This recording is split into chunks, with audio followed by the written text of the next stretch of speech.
विंध्य क्षेत्र के ये पहल बघेली न्यूज चैनल में हम कनेश तिवारी अपना पंचन का सभे जनन का प्रणाम करी थे। सीधी मां जिला परिवहन के जिक्र से कि लगभग यह कोरोना वैश्विक महामारी के दौर में 3 महीना लॉकडाउन में बस नहीं चली, मतलब पब्लिक ट्रांसपोर्ट के जो सड़क में उतरे की व्यवस्था है सरकार द्वारा अवरुद्ध कर दी गई। किंतु अब जो है सरकार तो कहती है कि जमीन में सड़क में बसन के संचालन की जाए। पहले यह रहा कि 50% जो है उनका सवारी के साथ बसन के संचालन की जाए, फिर यह कहा कि अब संचालन 100% सवारी के साथ की जाए, किंतु सैनिटाइजर और बस का जो है सैनिटाइज करब जरूरी हुई। किंतु यह पूरे मामला में जोर हमें से दे रहा है कि आखिर पब्लिक ट्रांसपोर्ट न होए से सीधी जैसा एक छोटा जिला जहां गरीब आबादी ज्यादा है, वह गरीब आबादी जेकर आवागमन के साधन बेहद बड़ा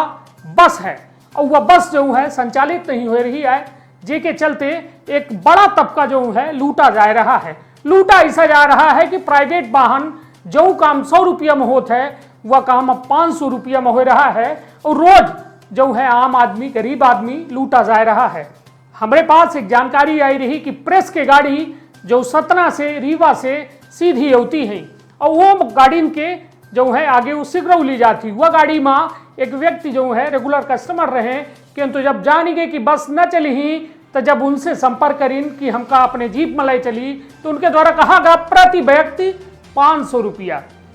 अब आखिर खुद सोच रही कि यह वैश्विक महामारी के दौर में एक तो धंधा पानी सब ठप पड़ा है, उसके बाद एक व्यक्ति जेका जरूरत है एक जगह से दूसरे जगह जाए है तो वह 5 से 10 गुना बढ़ी कीमत में अपने जगह से एक जगह से दूसरा जगह पहुंच पावत है। यह पूरे मामला में आज हमारे द्वारा जो है जिला परिवहन अधिकारी कृतिका मोहटा से खास बातचीत की गए, जिनके द्वारा साफ तौर पर यह बात कही गई कि यह पूरा मामला सरकार के क्षेत्र में है और सरकार इसमें विचार कर रही है और हमारे द्वारा कोनो दिक्कत नहीं है बस संचालित की जाए। किंतु अब बस संचालकन के द्वारा यह कहा जाता है कि हमार जो टैक्स के पैसा है जो 3 महीना हम बस नहीं चलाए उसका टैक्स हम न अदाय करब। अब वह पूरा मामला उनके द्वारा साफ तौर पर कहा गया कि टैक्स तो उनका जमा करे पड़ी तबे उस सड़कन में बस उतार पई ही। अब यह पूरे मामला में बातचीत चल रही है और देखी निर्णय कब तक होता है, मतलब अपना साफ तौर पर समझ ली कि अब सड़कन में अबे आगामी दिनों तक बस उतरे के कोनो प्लान नहीं आए, कहे कि अब कोरोना तो वैश्विक दर और तेजी से बढ़ रहा है और यह बात में पूरी तरह से उनके द्वारा यह कहा गया कि सुरक्षार्थ रहें और लोग कम से कम घरन से निकलें, किंतु लोग लूट रहे हैं। तब सरकार के पक्ष में है, सरकार ओमा का सोचे थी का नहीं सोचे, जब तक सरकार के कोनो निर्णय न आई तब तक बस एसोसिएशन का कोनो राहत नहीं दे सके। देखी पूरी बातचीत के प्रमुख अंश, अपन बहुत ख्याल रखी, अपने परिवार के बहुत ख्याल रखी। धन्यवाद, प्रणाम।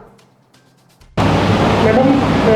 सीधी में पब्लिक ट्रांसपोर्ट पूरी तरह से बंद है, बसों का संचालन नहीं किया जा रहा है। बस संचालक ये कह रहे हैं कि हमारा परमिट और उनकी कई मांगे हैं,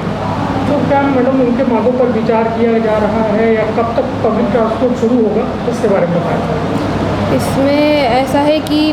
हम सब जानते हैं कि मार्च में लॉकडाउन हो गया था, उसके बाद 3 महीने लगातार बसें बंद रही, बसों का संचालन बंद रहा। चूँकि प्रत्येक बस को प्रति माह एक आरक्षित कर जमा करना होता है, तो चूँकि बसों का संचालन नहीं हुआ है, ना ही बस मालिकों की किसी अन्य साधन से कमाई हुई है, उनकी ये मांगे प्रदेश स्तर पे जो यूनियन है बस संचालकों का कि हमारी यदि बसें संचालित नहीं है तो उक्त अवधि का आरक्षित कर हमारा माफ़ किया जाए। क्योंकि आरक्षित कर जब तक वो भरेंगे नहीं, जब तक वो पे नहीं करेंगे, जब वो ऑनलाइन आवेदन करेंगे परमिट का, तो उनका टैक्स डिफ़ॉल्टर होने के कारण उनका आवेदन भी नहीं होगा। तो इसी मांग के कारण पूरे प्रदेश में बस संचालन बंद है और प्रदेश यूनियन ने इस संबंध में एक ज्ञापन हमारे परिवहन आयुक्त महोदय और शासन स्तर पर भी भेजा है। आशा है कि कुछ ना कुछ इसका निराकरण होने के पश्चात नवीन निर्देश प्राप्त हो जाए। मैडम, आम जन को कहीं ना कहीं परेशानी हो रही है, दूना किराया देकर लोग अलग अलग साधनों से कभी पेपर वाली गाड़ी से आ रहे हैं, तो क्या कुछ ऐसे विकल्प की तलाश की जा रही है कि सीधी की जनता को कुछ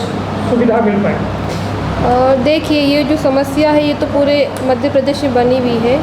चूँकि लोगों को रोज़मर्रा की जो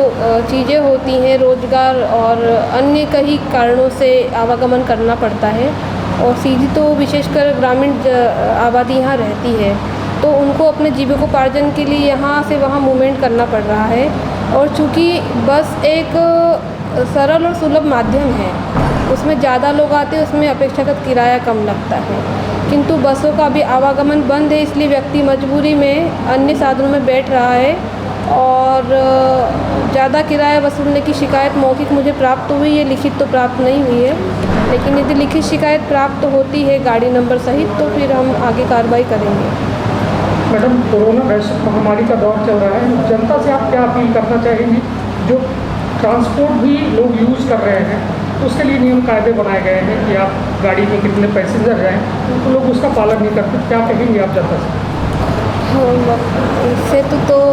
जनता मुझे लगता है कि अब जागरूक हो गई है। मुझे ऐसा लगता है कि कई हद तक जागरूक है, और यही कहेंगे कि अति आवश्यक हो तो ही सफ़र करे, बाहर जाए, और ज़्यादा से ज़्यादा शासन के निर्देश मास्क लगाए, सैनिटाइज़र का यूज़ करे तो ये करें, सामाजिक सम्मेलनों में ज़्यादा शामिल ना हो, भीड़ इकट्ठी ना करें,